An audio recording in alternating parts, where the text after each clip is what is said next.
Good morning students. Class 6th subject Punjabi. ਬੇਟਾ ਅੱਜ ਆਪਾਂ ਪੰਜਾਬੀ ਗ੍ਰਾਮਰ ਦੇ ਵਿੱਚ 12th ਚੈਪਟਰ ਕਰਾਂਗੇ ਵਿਸ਼ੇਸ਼ਣ। ਵਿਸ਼ੇਸ਼ਣ ਕੀ ਹੁੰਦਾ ਹੈ, ਵਿਸ਼ੇਸ਼ਣ ਦੀਆਂ ਕਿੰਨੀਆਂ ਕਿਸਮਾਂ ਹੁੰਦੀਆਂ ਹਨ।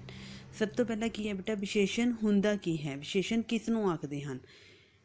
ਇਹਦੀ ਡੈਫੀਨੇਸ਼ਨ, ਇਹਦੀ ਪਰਿਭਾਸ਼ਾ ਕੀ ਲਿਖਾਂਗੇ। ਜਿਹੜਾ ਸ਼ਬਦ ਨਾਮ ਜਾਂ ਪੜਨਾਮ ਦੀ ਵਿਸ਼ੇਸ਼ਤਾ ਦੱਸਦਾ ਹੈ ਉਸ ਨੂੰ ਵਿਸ਼ੇਸ਼ਣ ਆਖਦੇ ਹਨ। ਜਿਹੜਾ ਸ਼ਬਦ ਨਾਮ ਜਾਂ ਪੜਨਾਮ ਦੀ ਵਿਸ਼ੇਸ਼ਤਾ ਦੱਸਦਾ ਹੈ ਉਸ ਨੂੰ ਵਿਸ਼ੇਸ਼ਣ ਕਹਿੰਦੇ ਹਨ। ਜਦ ਵੀ ਨਾਮ ਜਾਂ ਪੜਨਾਮ ਦੀ ਜਿਹੜਾ ਸ਼ਬਦ ਵਿਸ਼ੇਸ਼ਤਾ ਦੱਸੇ ਉਸ ਨੂੰ ਵਿਸ਼ੇਸ਼ਣ ਕਿਹਾ ਜਾਂਦਾ ਹੈ। ਵਿਸ਼ੇਸ਼ਣ ਦੇ 5 ਭੇਦ ਹੁੰਦੇ ਹਨ। ਵਿਸ਼ੇਸ਼ਣ ਦੀਆਂ ਕਿੰਨੀਆਂ ਕਿਸਮਾਂ ਹੁੰਦੀਆਂ ਹਨ? 5। ਫਸਟ ਕੀ ਹੈ, ਗੁਣਵਾਚਕ ਵਿਸ਼ੇਸ਼ਣ। ਸੈਕਿੰਡ ਸੰਖਿਆ ਕਹਿੰਦੇ ਆ ਜਾਂ ਗਿਣਤੀਵਾਚਕ। ਥਰਡ ਕਿਹੜੀ ਹੈ, ਪਰਿਮਾਣ ਜਾਂ ਮਿਣਤੀਵਾਚਕ। ਨਿਸ਼ਚੈਵਾਚਕ ਪੜਨਾਮੀ ਵਿਸ਼ੇਸ਼ਣ। ਫਸਟ ਕੀ ਹੈ, ਗੁਣਵਾਚਕ ਵਿਸ਼ੇਸ਼ਣ।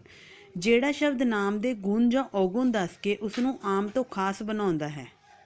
ਜਿਹੜਾ ਸ਼ਬਦ ਲਈ ਵੀ ਨਾਮ ਹੈ, ਜਿਹੜਾ ਨਾਮ ਹੈ ਉਹਦੇ ਗੁਣ ਦੱਸੇ ਜਾਂ ਔਗੁਣ ਦੱਸੇ, ਨਾਮ ਦੇ ਗੁਣ ਦੱਸੇ ਜਾਂ ਔਗੁਣ ਦੱਸ ਕੇ ਉਸ ਨੂੰ ਇੱਕ ਆਮ ਜਿਹੀ ਚੀਜ਼ ਨੂੰ ਖਾਸ ਬਣਾ ਦੇਵੇ ਤਾਂ ਉਸ ਨੂੰ ਕੀ ਕਹਿੰਦੇ ਆ, ਗੁਣਵਾਚਕ ਵਿਸ਼ੇਸ਼ਣ। ਜਿਵੇਂ ਕਿ ਸਫੈਦ ਘੋੜਾ। ਸਫੇਦ ਘੋੜਾ, ਘੋੜਾ ਇੱਕ ਸਿੰਪਲ ਵਰਡ ਹੈ। ਸਫੇਦ ਉਹਨੂੰ ਕੀ ਬਣਾ ਦਿੰਦਾ, ਇੱਕ ਸਪੈਸ਼ਲ ਬਣਾ ਦਿੰਦਾ ਹੈ। ਘੋੜੇ ਨੂੰ ਆਮ ਤੋਂ ਕੀ ਬਣਾ ਦਿੰਦਾ, ਖਾਸ। ਸਫੇਦ ਕੀ, ਉਹਦਾ ਰੰਗ ਦੱਸਿਆ, ਉਹਦਾ ਗੁਣ ਦੱਸਿਆ ਗਿਆ। ਇਸ ਤਰ੍ਹਾਂ ਹੀ ਕੀ ਬਣ ਗਿਆ, ਸਫੇਦ ਘੋੜਾ ਕੀ ਬਣ ਗਿਆ, ਇੱਕ ਖਾਸ ਨਾਮ, ਖਾਸ ਬਣ ਗਿਆ। ਆਮ ਸੀ ਪਹਿਲਾਂ ਘੋੜਾ, ਫਿਰ ਸਫੇਦ ਕੀ ਬਣ ਗਿਆ, ਇੱਕ ਖਾਸ ਬਣ ਗਿਆ।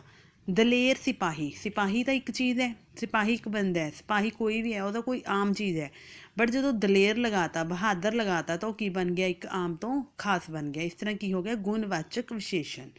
ਸੰਖਿਆ ਜਾਂ ਗਿਣਤੀਵਾਚਕ ਵਿਸ਼ੇਸ਼ਣ। ਉਹ ਸ਼ਬਦ ਕਿਸੇ ਨਾਮ ਦੀ ਗਿਣਤੀ ਜਾਂ ਮਿਣਤੀ ਦੱਸਣ। ਜਿਹੜੇ ਸ਼ਬਦ ਕਿਸੇ ਵੀ ਨਾਮ ਦੀ ਗਿਣਤੀ ਦੱਸਣ, ਜਿਸ ਤੋਂ ਅਸੀਂ ਕਾਊਂਟਿੰਗ ਕਰ ਸਕੀਏ, ਉਸ ਨੂੰ ਕੀ ਕਹਿੰਦੇ ਆ, ਸੰਖਿਆ ਜਾਂ ਗਿਣਤੀਵਾਚਕ ਵਿਸ਼ੇਸ਼ਣ। ਜਿਵੇਂ ਕਿ ਸਾਡੀ ਜਮਾਤ ਵਿੱਚ 60 ਵਿਦਿਆਰਥੀ ਹਨ। 60 ਕੀ ਹੈ, ਇਹਦੇ ਵਿੱਚ 60 ਕੀ ਹੈ, ਸੰਖਿਆ। ਸ਼੍ਰੀ ਗੁਰੂ ਗੋਬਿੰਦ ਸਿੰਘ ਜੀ ਦੇ 4 ਪੁੱਤਰ ਸਨ। 4 ਕੀ ਹੈ, ਇਹਦੇ ਵਿੱਚ ਸੰਖਿਆ ਦੱਸ ਰਹੇ ਆ ਨਾ ਇਹ ਨਾਮ ਜਾਂ ਪੜਨਾਮ ਦੀ। ਇਸ ਤਰ੍ਹਾਂ ਕੀ ਹੈ, ਸੰਖਿਆ ਜਾਂ ਗਿਣਤੀਵਾਚਕ। ਰੁੱਖ 'ਤੇ 2 ਪੰਛੀ ਬੈਠੇ ਹਨ, ਬੱਸ ਵਿੱਚ 50 ਆਦਮੀ ਗਏ ਸਨ। ਜਦੋਂ ਗਿਣਤੀ ਦੱਸੀ ਗਈ ਹੈ ਤਾਂ ਉਹ ਕੀ ਹੈ, ਸੰਖਿਆ ਜਾਂ ਗਿਣਤੀਵਾਚਕ ਵਿਸ਼ੇਸ਼ਣ। ਅੱਗੇ ਕੀ ਹੈ, ਪਰਿਮਾਣ ਜਾਂ ਮਿਣਤੀਵਾਚਕ। ਉਹ ਸ਼ਬਦ ਕਹਿੰਦਾ ਜਿਹੜਾ ਕਿਸੇ ਨਾਮ ਦੇ ਨਾਪ ਤੋਲ ਜਾਂ ਅਨੁਮਾਨ ਦੱਸਦਾ ਹੈ।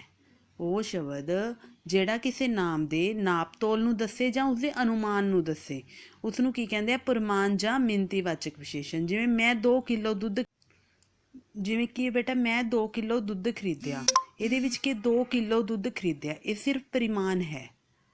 ਮੇਰੇ ਸਕੂਟਰ ਵਿੱਚ 4 ਲੀਟਰ ਤੇਲ ਪੈਂਦਾ ਹੈ, ਜਿਸ ਨੂੰ ਬੇਟਾ ਆਪਾਂ ਮਤਲਬ ਕਿ ਗਿਣ ਨਹੀਂ ਸਕਦੇ। ਕਿਲੋ ਨੂੰ ਆਪਾਂ ਮਤਲਬ ਕਿ ਕੋਈ ਦੁੱਧ ਹੈ, ਦੁੱਧ ਨੂੰ ਆਪਾਂ ਗਿਣ ਤਾਂ ਨਹੀਂ ਸਕਦੇ। ਦੁੱਧ ਕੀ ਹੈ, ਇੱਕ ਮਿਣਤੀਵਾਚਕ ਹੈ, ਉਸਦੀ ਮਿਣਤੀ ਕੀਤੀ ਜਾ ਸਕਦੀ ਹੈ।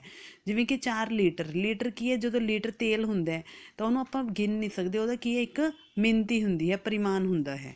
ਨੈਕਸਟ ਕੀ ਹੈ, ਨਿਸ਼ਚੈਵਾਚਕ ਵਿਸ਼ੇਸ਼ਣ। ਜੋ ਸ਼ਬਦ ਕਿਸੇ ਚੀਜ਼ ਵੱਲ ਇਸ਼ਾਰਾ ਕਰਨ ਉਸ ਨੂੰ ਆਮ ਤੋਂ ਖਾਸ ਬਣਾਉਣ। ਜੋ ਸ਼ਬਦ ਕਿਸੇ ਚੀਜ਼ ਵੱਲ ਕਹਿੰਦੇ ਇਸ਼ਾਰਾ ਕਰਕੇ ਉਸ ਨੂੰ ਆਮ ਤੋਂ ਖਾਸ ਬਣਾਉਣ, ਉਸ ਨੂੰ ਨਿਸ਼ਚੈਵਾਚਕ ਵਿਸ਼ੇਸ਼ਣ ਕਹਿੰਦੇ ਹਨ। ਜਿਵੇਂ ਕੋਈ ਲੜਕਾ ਖੜਾ, ਆਪਾਂ ਉਹਦੇ ਵੱਲ ਇਸ਼ਾਰਾ ਕਰਕੇ, ਉਹ ਲੜਕਾ ਮੇਰੀ ਜਮਾਤ ਵਿੱਚ ਨਹੀਂ ਪੜ੍ਹਦੇ ਹਨ। ਉਹ ਕੀ ਹੋ ਗਿਆ, ਉਹ ਲੜਕੇ, ਵੈਸੇ ਲੜਕੇ ਖੜੇ ਆ, ਉਹ ਜਦੋਂ ਆਪਾਂ ਕਿਸੇ ਚੀਜ਼ ਵੱਲ ਇਸ਼ਾਰਾ ਕਰਤਾ ਤਾਂ ਉਹ ਆਮ ਤੋਂ ਕੀ ਬਣ ਗਈ, ਖਾਸ। ਜਿਵੇਂ ਇੱਕ ਘਰ ਹੈ, ਇਹ ਮੇਰਾ ਘਰ ਹੈ, ਆਪਾਂ ਇੱਕ ਸਪੈਸੀਫਿਕ ਘਰ ਨੂੰ ਕਹਿਤਾ ਇਹ ਮੇਰਾ ਘਰ ਹੈ, ਉਹ ਇੱਕ ਆਮ ਤੋਂ ਖਾਸ ਬਣ ਗਿਆ। ਉਹ ਮੇਰਾ ਸਕੂਲ ਹੈ, ਉਹ ਵਰਡ ਆਪਾਂ ਉਸ ਵੱਲ ਇਸ਼ਾਰਾ ਕਰਤਾ, ਉਹ ਮੇਰਾ ਸਕੂਲ ਹੈ। ਇਸ ਤੋਂ ਕੀ ਬਣ ਗਿਆ, ਇਹ ਨਿਸ਼ਚੈਵਾਚਕ ਵਿਸ਼ੇਸ਼ਣ। ਨੈਕਸਟ ਕੀ ਹੈ ਬੇਟਾ, ਪੜਨਾਮੀ ਵਿਸ਼ੇਸ਼ਣ। ਉਹ ਸ਼ਬਦ ਜੋ ਪਰ ਕਿਸੇ ਨਾਮ ਨਾਲ ਆ ਕੇ ਵਿਸ਼ੇਸ਼ਣ ਦਾ ਕੰਮ ਵੀ ਕਰਨ। ਉਹ ਸ਼ਬਦ ਜੋ ਨਾਲ ਤਾਂ ਬੇਟਾ ਉਹ ਪੜਨਾਮ ਹੋਣ, ਨਾਲੇ ਕਿਸੇ ਨਾਮ ਨਾਲ ਆ ਕੇ ਵਿਸ਼ੇਸ਼ਣ ਦਾ ਕੰਮ ਵੀ ਕਰਨ, ਉਹਨਾਂ ਨੂੰ ਕੀ ਕਹਿੰਦੇ ਆ, ਪੜਨਾਮੀ ਵਿਸ਼ੇਸ਼ਣ। ਜਿਵੇਂ ਕਿਹੜੀ ਕੁੜੀ ਹਾਜ਼ਰ ਹੈ, ਕਿਹੜੀ ਕੁੜੀ ਹਾਜ਼ਰ ਹੈ। ਕਿਹੜੀ ਸ਼ਬਦ ਕੀ ਹੈ, ਇਸ ਦੇ ਵਿੱਚ ਪੜਨਾਮੀ ਵਿਸ਼ੇਸ਼ਣ, ਕਿਉਂਕਿ ਇਹ ਪੜਨਾਮ ਵੀ ਹੈ ਕਿਹੜੀ, ਤੇ ਕੁੜੀ ਦੇ ਨਾਲ ਆ ਕੇ ਕਿਹੜੀ ਸ਼ਬਦ ਕੀ ਬਣ ਗਿਆ, ਵਿਸ਼ੇਸ਼ਣ ਵੀ ਬਣ ਗਿਆ। ਇਸ ਤਰ੍ਹਾਂ ਕੀ ਹੋ ਗਿਆ, ਪੜਨਾਮੀ ਵਿਸ਼ੇਸ਼ਣ। ਕਿੰਨੀ ਸਬਜ਼ੀ ਚਾਹੀਦੀ ਹੈ। ਕਿੰਨੀ ਕੀ ਹੈ ਬੇਟਾ, ਇੱਕ ਪੜਨਾਮ ਵੀ ਹੈ, ਤੇ ਅਗਰ ਸਬਜ਼ੀ ਹੈ, ਸਬਜ਼ੀ ਨਾਲ ਆ ਗਿਆ ਤਾਂ ਕਿੰਨੀ, ਉਹ ਕੀ ਬਣ ਗਿਆ, ਵਿਸ਼ੇਸ਼ਣ। ਇਸ ਲਈ ਕੀ ਹੋ ਗਿਆ, ਪੜਨਾਮੀ ਵਿਸ਼ੇਸ਼ਣ। ਥੈਂਕ ਯੂ ਬੇਟਾ, ਹੈਵ ਅ ਨਾਈਸ ਡੇ।